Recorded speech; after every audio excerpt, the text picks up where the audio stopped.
ప్రముఖ పుణ్యక్షేత్రం యాదగిరిగుట్ట శ్రీ లక్ష్మీ నరసింహస్వామి వార్షిక బ్రహ్మోత్సవాలు అంగరంగ వైభవంగా ప్రారంభమయ్యాయి.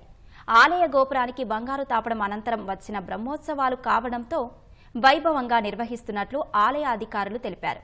ఇవాళ ప్రారంభమైన బ్రహ్మోత్సవాలు 11వ తేదీ వరకు కొనసాగనున్నాయి. తొలి రోజు శ్రీ విశ్వక్సేన ఆరాధన, స్వస్తివాచనం, రక్షాబంధనం పూజలు, వేద మంత్రాలు, మంగళ వాయిద్యాల నడుమ వైభవంగా జరిగాయి.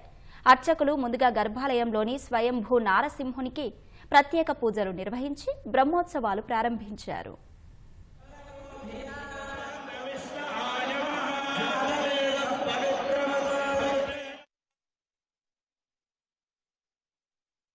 నరసింహస్వామి వారి దివ్య సన్నిధానంలో స్వస్తి శ్రీ చాంద్రమాన శ్రీ క్రోధినామ సంవత్సర వార్షిక నవాన్నిక బ్రహ్మోత్సవాలు అంగరంగ వైభవంగా నిర్వహణ చేయడానికి సర్వము రంగం సిద్ధమైపోయింది.